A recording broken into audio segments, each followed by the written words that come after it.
I'm looking for Chef Omar Ashley. This is me. How you doing? Yeah. Welcome to him, What's up, brother? There you go. Can you hear me good? We hear you perfectly. Thank you, sir. You sound beautiful, as you were on the first episode of Ciao House on Food Network, where I definitely I'm the only one in the room that saw it. So I don't know if I want to spoil it for a lot of people, but it is gonna be quite an addicting show. Because first off, and I think Omar can attest to this. They fly him out to Tuscany, so they're in a villa. This villa is gorgeous. First off, Omar, how much of that house did you go into every bathroom in there and poop? Come on, it's a huge house. No. Quite a few. Yeah. It was definitely a beautiful experience to be on location and shooting the actual show where we shot it. The villa, I believe, if I'm getting it right, it was built in like the 1400s or something like to that effect, and it was just absolutely gorgeous from the courtyards to the fresh fruit around, and definitely the bathrooms and things like everything was beautiful. All right, I gotta say the first thing that when they're into the house, all right, I'm gonna, if anyone who hasn't seen Ciao House on the Food Network, watch it. Go to foodnetwork.com, find it. There's replays. They have the whole schedule. You can watch everything. Cool. Here's the thing, though. The one thing I gotta say, how it hooked me in the way beginning. Not only do they show them all coming in from the airport, getting in the car, driving up the beautiful scenic, highways into Tuscany, into the villa, all this stuff. But the best part was that somebody on that whole cast was going home that day. Oh, yeah. Like, literally, so you flew all the way to Tuscany, you flew to Italy, got to Italy, drove in, maybe had a glass of wine, right? Then you pretty much had to cook, and if you failed, you went home. Short vacation. All right, so, I mean, it was that. No, go ahead, Omar, you were saying, it was what? No, all I'm saying is like, that definitely kind of changed the game because everybody walked in and everybody's smiling and hey, and nice to meet you, and then you get from Chef Alex Bonatelli, and they say, hey, somebody's gonna go home today. And you're like, whoa, that kind of changes the whole game. So your mind has to change, your mindset has to change, and things just have to you got to go into competition, go into war mode. Now, I got to ask you about this war mode because they gave you 45 minutes. I know that you were one of the first chefs that was put on the put to the fire, as they speak. You're thrown out there. You get thrown out there. You're in the first group that has to make something. I don't want to reveal too much about what you made because there was an issue with your meal that you were preparing. However, what I've learned from that's where you start seeing all the bullshit. That's where you start seeing all the characters and how they're going to morph into who they are. You saw one guy, he makes fresh fucking pasta in the time. So, like, it usually takes you a while to make fresh pasta. He made fresh pasta in under 45 minutes. That was a big deal. Yeah, it was amazing. Yeah, and then after all the other people go, and let me point out this one other part, this guy, Matt, who I'm telling you, they're painting Matt to be the asshole of the show. Guess where Matt's from, everybody? Staten Island. Hey, that's where all the assholes come. Yeah. Staten Island. Staten Island, that's us. Thanks a lot. Okay. The best. So all right, they're painting him out. So that's the asshole. Mm-hmm. Then there are a bunch of other broads on the show who I can't remember everybody's name. I know the one chick made a. Which I thought was kind of fucking ingenious. Sarah? No, the black chick with the dreads or the curly hair. I don't remember if she has dreads right now. Starts with a T. She made jambalaya. Her name is with Tronika. There you go. Easy for you to say, Omar. She made jambalaya. She made jambalaya rice balls. So she made them like kind of Cajun, mixed with a. So it was like kind of interesting. It's a very interesting idea because I love Cajun food, so automatically that's what I would gravitate with towards. The rice ball stuffed in the rice ball. Yeah, it was jambalaya instead of just plain rice balls. Because they had to make the first thing, like we were saying before, was like they had to make a Tuscany dish, something that spoke to them, something that was their best Italian dish, and blah blah blah blah. And Omar made some good stuff. I don't want to reveal what Omar made because there's a whole saga. Now I got to watch it because I'm curious. Yeah, there's a whole saga of what Omar made because Omar pretty much got screwed over by the house a little bit. So I felt for him because he was making this beautiful dish, and even though his dish was like, I don't want to say half-assed, Omar, because it was like it wasn't fully done. But I mean, and the fact that they it's just like yeah. It took some thought and effort to go into the dish. It wasn't just what was seen. You know what I mean? So it actually did take some thought and effort to it. It looked a bit simple, but it wasn't because you had to build those flavors and things like that. And basically, like you said, we were asked to do a dish that was Tuscan but spoke to us. And the reason why I chose that, cooking in the New York City kitchen. I've only worked from after the beginning of my career, but the only fast food restaurant I ever worked in was Kentucky Fried Chicken. Yeah, you worked in KFC. He worked in KFC, and this is what I was going to say about Omar. Omar legitimately, and despite the fact that we know he's our friend's husband, we know this. We know the wife, and we love her. We're starting to get to know Omar, and we kind of like him. Shout out to Raven. Hi, Raven. By the way, I didn't know if she wanted us to say it, but hi, Raven. Nah, I know the brother. I met him before. Okay. So Ricky has one up on me. He's actually got to hang out with Omar. I only know Omar through the TV. Yeah. So at the comedy joint. Yeah. All right. So as such, though, that's Ricky. Okay, Caroline. Yeah. Caroline. Yeah. Mm-hmm. What's going on? I'm all right, brother. Yourself?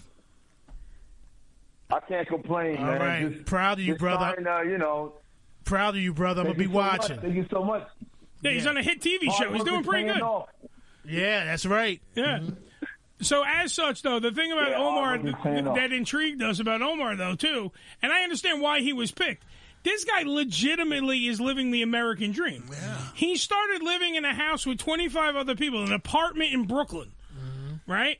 Worked his way up, being a dishwasher, to fucking getting into the culinary, busted his ass to be in the culinary arts, and he's literally the definition of a true American dream. That's exactly what the fuck he is. Yeah, he is exactly that. He is. If you hotel. bust your ass and you work real hard, there's a chance you're going to end up on a Food Network show because you became such a big-time chef in the hotels, like you were pointing out. And, I mean, he makes beautiful dishes. They show all his stuff in the B-roll. Like, you look at his food and you're like, wow, I want to eat. Now, imagine Raven. Raven gets to eat that all the time. Yeah. We don't. Raven does. And don't have to cook. No. She don't have to cook. She don't have to cook. She's never cooked. Yeah. Now, I'll tell you a fun fact. I've been with my wife for 11 years. On our first date, I told her if she never wanted to cook a day in her life, she never had to cook. And I kept my promise. There you go. So that's when she ripped your clothes off? but listen, a brother who could toss a match. Yeah, he get all the ass he wants. You better believe it. Toss a match. Yeah. I thought Ricky was going to say a brother who could toss a salad. I ain't talking about you, brother. I'm talking about in general. This is what I taught my little brothers and them. You could toss a match. You get all the ass you want, bro. That's cool. Yeah. By the way, Raven's in our chat room saying, this is not about me, sir. But guess what? We don't care. We love you and we love Omar. That's why we're going to be cheering. We're on Team Omar now. That's right. And we're going to be freaking watching this show. Team Omar. Yeah. Yeah, damn right. Because you know what it is? I'm telling you, this show... You watch, like, you know when they do, I was telling everybody before, but you know when they do, like, this season on Ciao House, and they show you all the bad shit that happens. Right. Like, all the inner fighting, and like the guy from Staten Island, Matt, who's obviously the asshole, and then Corey, who's definitely the front runner. The guy Corey, so far, we're only one episode in, but he's definitely being presented as the front runner. Then the guy that made the pasta was a football player that became he's not a professional, but like a football player, and then became a chef. And he made his food so hot that they couldn't even fucking eat it.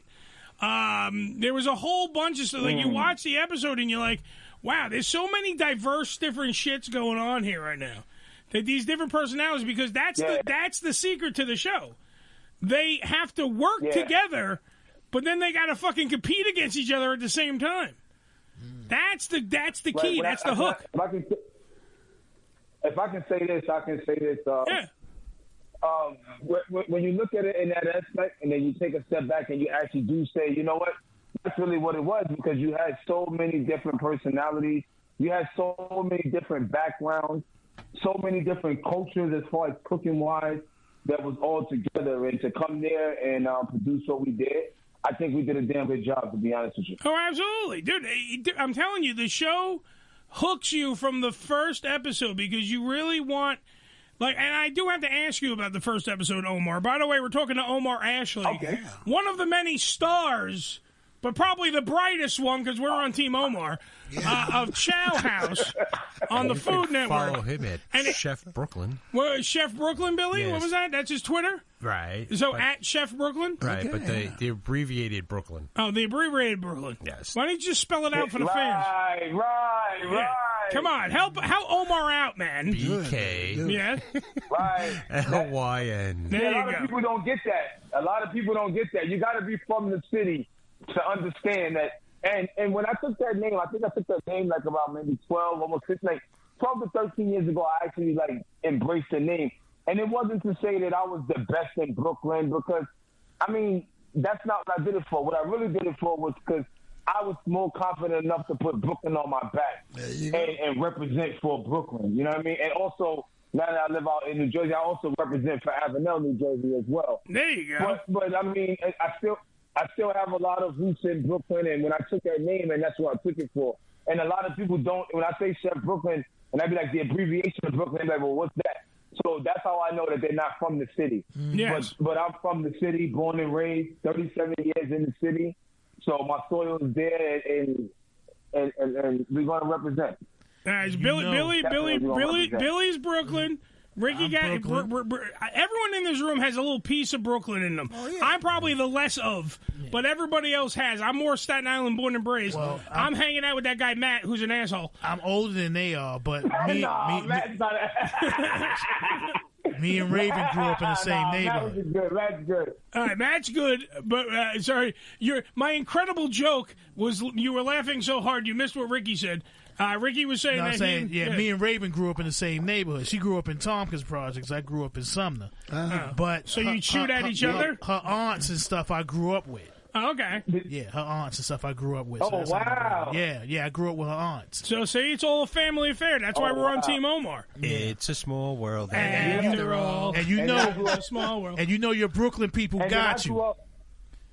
You know your Brooklyn. I grew up a block away from that. Yeah, see, but I'm saying, you know your Brooklyn people got you. If you don't win, we burn it down, bro. We burn this shit down. Yeah, we trying to hold it. Ah, shit. Great, now the cops are here. I grew up a block away from all of that, so yeah. Ladies and gentlemen, just so you understand, Ricky was only playing. We're not going to burn the city down. We didn't mean it, folks. Yeah, we might tip over a car or something. Yeah, but we're not going to burn the whole city down. Yeah, but Omar, you better fucking win. Ricky, don't do it, Ricky. Yeah. Come on, Slickster, don't hurt him. Come on, Slickster. By the way, so here's my question about the first episode, because we're getting off subject for a minute. The first episode, Chow House. Yeah. All right, when you guys got there, how long were you there before they started when they do the whole fake, when they come out and you guys are on the balcony and they're like, chefs, come here, chefs. When they did all that, how long were you guys in the house? No, I'll be honest with you. We just got there. All right, so that it was so authentic. I'll be honest with you. Just to be totally honest with you. Yeah, and please. I know you can't really speak much, but as much as can be spoken, everything was really authentic. I'm just gonna be. I'm not trying to sound like it really was. It wasn't really too much of. To me, I didn't feel like it wasn't too off. like a script. It felt really authentic. Like it wasn't like we were there for all this time and then they just put a camera in our face and that didn't happen. Yeah. Like we really just arrived. All right, because part of the reason why I was asking is part of it did feel like that. That's why I was asking. Because my second part of that first question was, when you're in that first episode, when you guys go in there to cook, what does the other group do? Are they just sitting there? Now, is it really 45 minutes and they're like strict to that clock? Because that part was nerve-wracking. No, it was there. All right. It definitely was strict to that clock. And think about cooking in the kitchen with a competition versus being in the restaurant. I would say the difference is, because it's not really a difference, so to say. Because if I like you come to sit down and eat at my restaurant, right? You might sit down, you want to be there for an hour. So 15 minutes in, you're getting a drink, your ticket is coming to me, you're getting that ticket in less than 30 minutes. And so it's basically the same thing. So going into the competition, I did lose track of time only because I wasn't really familiar with the kitchen. Right. Yeah. And I think if I had a little more familiarity with the kitchen, I wouldn't have lost the track of time the way I lost it. Well, that's the reason. The reason why I'm asking is because there's this one person. I'm not going to tell you who it is because if you don't watch the episode. But the best is like the chef, the guy that's one of the judges. Not the chick, the dude. Gianni or whatever the freak his name is. The guy with the button-down shirt and the hair, and he's like, hey, ciao. That guy. Chef Gabe. Yeah. He's actually from Tuscany. Yeah, all right. So the Tuscan chef guy, the best line throughout the whole thing. One chick makes something that honestly would have took you 5 minutes to make. So he goes, what did she do with the other... like, he's talking to the other judge. He goes, what the hell was she doing? We gave him 45 minutes. We didn't give you 10 minutes. We gave you 45 minutes. And that person, I almost revealed it, that person doesn't go home. That's the shocking part. That's the one where you sit there and you're like, wow. And don't get me wrong, the person that goes home, I think he goes home for bullshit reasons. He goes home for bullshit reasons. Thanks for ruining it. Yeah. Well, yeah. Thanks for ruining. No, thanks for ruining it. Okay, spoiler warning. Say this, right? When it comes down to cooking, and when it comes down to the competition factor in the cooking, I don't think that he just went home because of presentation. But honestly speaking, I haven't seen the show yet. We had a watch party and everything, but I had so many guests at my house that I didn't even get a chance to actually hone in on the show. Right. So I think I'm going to do that tonight when I get home. To see, what. Yeah, I really, honestly speaking, I have not taken a chance to take a look at the show. I'm actually still living on a cloud because I feel like I'm living a dream. Is that because you were you having the party because you won it? You won Chow House? Come on, let it out. Say that. Come on. Tell us all. Blow the secret. Let's go. We were having a premiere. Oh, a premiere. We were having a premiere party. A premiere party. I wish I won. I wish I won. I wish I lost. I can't tell you that. Yeah, he can't. He had, I believe it was a premiere/victory party, Ricky. Mm-hmm. That's what I believe. I believe Raven was running around being the wife. Party, yeah. We're going to do the victory party. You're going to host the victory party. Dude, I will be there with bells on, dude. I will hold even if Omar doesn't win and the asshole Matt wins, I will be there. And I will host it. Just make sure you ain't there with just bells. No, I'm just bells. That's all. I'm just wearing bells. That's it.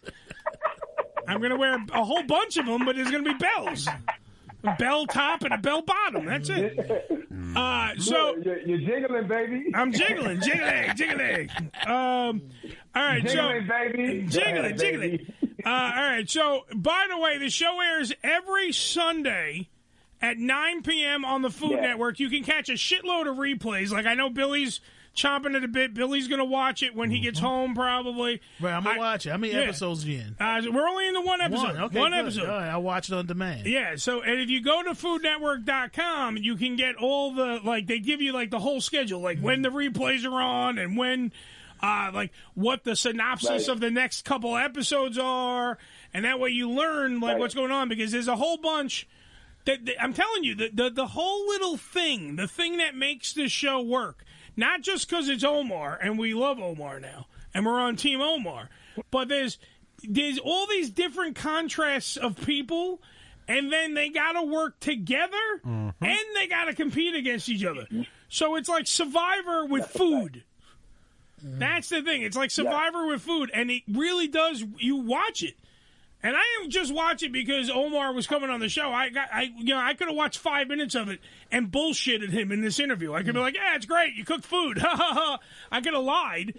I watched it because I'm like, now I'm intrigued because like now there was like the guy that got, because the thing that really got me was the guy that literally got on a plane, came to the fucking house, cooked, got judged, and then went home. You're like, holy shit, that's gotta suck. That's gotta suck so much. He didn't even see Tuscany. No, so imagine how that's making us feel when we see, like, now we're like, okay, this is real. Yeah. Like, this is not a joke. You know, we're thinking that, oh, maybe tomorrow. No, tonight. Right. Yeah, they're like somebody's going home today, and you're like, holy shit, because it was yeah. And Alex, the one judge, the female chef, she's like cutthroat because she's trying to show you that this is fucking important. Like you gotta step up your game.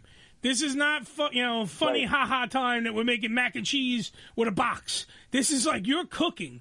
You gotta cook. Yeah. And she did that. And the Tuscan guy is okay. He looks too much like the stereotypical Italian. Like he looks like he should be on a romance novel because his shirt's always open. And he's like riding a Vespa. Ciao. And he should be riding a Vespa and have a rose always in his mouth. He's trying to get him an Italian woman. Yeah, that's what he looks like. Oh my God, this is funny. So they're. I mean, it's a great. Like the judges are good. Like the panel is great. Everybody's good.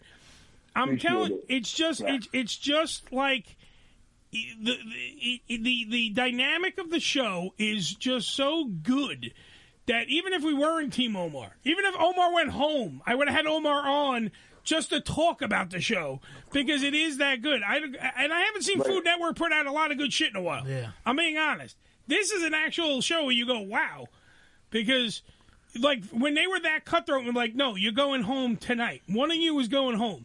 They all just got there. I mean, the one person that was in the running to go home, the one that didn't go home, starts busting out crying because it's like you literally just got there. Real. Yeah, it's crazy. Yeah. It got real. Even with me, I felt the intensity. And then to make it for another day. Because obviously someone did go home on the first show. Mm-hmm. So, but to make it for another day actually felt really well to me and to myself. I don't know. Like it's still, even though we shot the production and everything. I think, and even so, like you guys are in this industry, so you understand. Like the production team was amazing. Of course, like the production team was amazing. It wasn't anybody that was acting like or made anybody feel uncomfortable. Everybody was comfortable. Like it was just an amazing situation. I mean, I'm still at a loss for words. That's why I'm mumbling over my words a little bit because it was that much of a great experience. Like to be able to be in Tuscany for about 3 weeks or so, almost a month, it was amazing. It's just nothing short of amazing. Now, I got to before we wrap this up, I got a question. When you guys are doing all the cooking, right? Because you guys had to cook like 9 million times, obviously, during the course of the show. Who makes breakfast, lunch, and dinner? Do you guys cook for yourselves, or do they bring in Tuscany chefs to cook for you? Who was doing all that? Who was feeding you guys? We actually had catered food every single day. Every single day. Oh, can you imagine that? They took very good care of us. Can you imagine Tuscany like catering? Yeah. Oh, that's got to be amazing. Every single day was amazing. Yeah, but one thing that did shock me was that over there, the watermelon is really good and it has seeds in it. The black seeds. That shocked me. Yeah. It has the black seeds in it. Good shit. That's the good shit. That's the good shit, everybody. More sugar. Yeah. That's the good shit. That's the good shit, everybody. That's the good. Yeah. The watermelon had the seeds in them out there, and being that it was so hot, it was very refreshing every day to have some like good watermelon and good, as they say in Italy, the water they had the frizzante. So they had some good frizzante and some good still water for us. And I would do it again. I would honestly do it again. That's how much of a great time that I had. You can tell that you had a good time. You're raving about the water. The aqua was fucking good. Molto bene, the aqua is molto bene, delicioso. Mwah! Delicioso. I'm still fantasizing over the catering because you got to imagine you're not getting a bologna and cheese sandwich in Tuscany. You're getting like freaking good food. Yeah, we had really good food. We had really good food. Mortadella, prosciutto di Parma. Yeah, good mortadella. Yeah, just some good mortadella, some breakfast pizzas and you name it, pizza for breakfast. How about that? Yep. Oh, come on, I'm a fat guy. I do pizza for breakfast normally. Real pizza though. Yeah, real Italian pizza. Well, you got to use the scissors and you cut it. It was on night focaccia. It was beautiful. It was just like, I don't know, like to walk out into a garden and just to see everything right there, and then you get to use that stuff to cook it. Like you just ran your hands through the rosemary, and now it's in your stove. It's in your saute pan. Yeah, that's the other part when they're doing the cooking. All the fresh herbs were right outside the window, so it's like, I need some sage. Right. Shoosh, it's right there. It was nice. Right there, yeah. Omar, what restaurant are you working at now? Because I know you worked at the 21 Club, Trig and Olive. Where else are you working now? Yeah, I work right now. I work at the Pierre Hotel in New York City. The Pierre Hotel in New York City. I'm not supposed to say that. Yeah, the Pierre in New York City. That's all right. That way, because we're coming by, we're getting food. So we need a table for. We're fat, so we need a table for 6. Don't worry, we'll take care of it. Nice. We'll taking care of it over there. Nice. Taking care of. Hey, I saw what you made the first. I would even eat the thing that they didn't like. The judges did. By the way, because your wife already gave it out in the Facebook Live suite, she's talking about it when she goes because one of the comments is that they called it baby food. The consistency of baby food. So, by the way, your wife in there just said, baby food my ass. And that's the only reason I had to bring it up, because it's total effect. Well, she's my biggest critic, and she's also my biggest supporter. As she should be. She's one of them. And you have a strong woman. I wouldn't be able to do it. I wouldn't be able to do this if I didn't have somebody who was supportive. You're damn right. I actually told her, on our first date, the life of a chef is not easy. We in all actuality, we choose servitude, right? So whenever everybody's having fun, we're the people that's providing the fun. That's right. And that happens usually on holidays, birthdays, and things like that. All right, so I work a lot. But she's very understanding of it. She understands that this is my career. She understands this is my dream. And she understands that, this actually helps to benefit the whole family. So she loves it, and she enjoys it, and she supports me 100%, and I support her 100%. Yeah, and I'm really proud of her, and she's really proud of me. All right, so by the way, awesome. Lenny in the Facebook Live suite wants everyone to know he found it on the Discovery Plus app. Well, So by the way, if you want to join Team Omar, we're all members of now Team Omar. We got a new hashtag, Billy. Write it down, hashtag Team Omar. All right?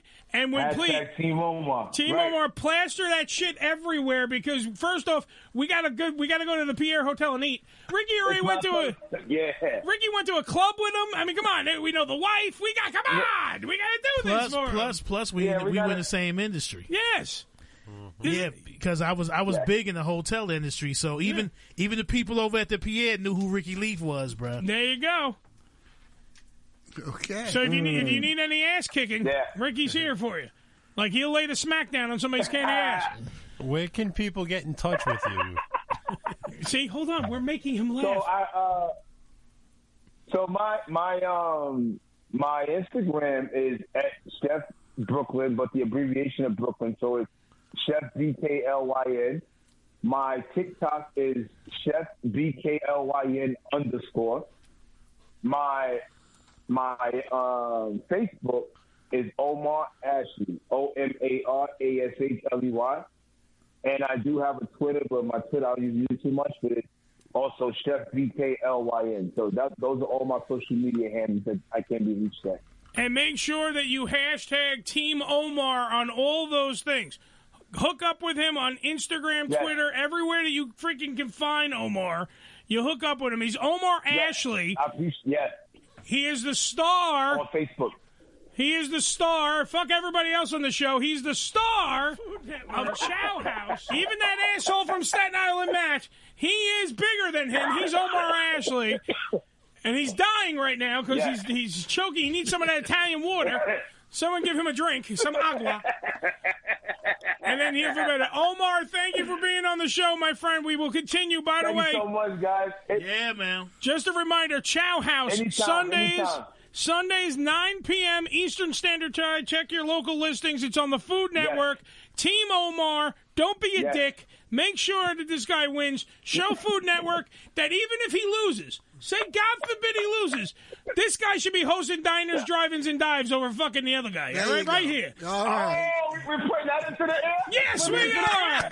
Yes, we are. Put it into the air. If they can have... We're going to be taking over diners, drivers, and dives. Damn right. If they can have Guy Fieri on every fucking 5 minutes on that network, they can have the Omar Experience or the Big O with Omar. Don't worry. A star is born, brother. A star is born. A star is born. How about cooking with Brooklyn? Cooking with Brooklyn. Yeah, that'll work. Even better. How about Kiss My Ash? Kiss My Ashley. Something like that. You know what I'm saying? Kiss My Ashley. Kiss My Ashley. Well, feed my ash. Feed my ash. Feed my ash. I like that. Feed my ash. I like it. My We're friend. gonna make it happen. I appreciate you guys so much. Thank All right, you. brother. Okay, Take it easy, ladies and gentlemen, round of applause for Omar Ashley.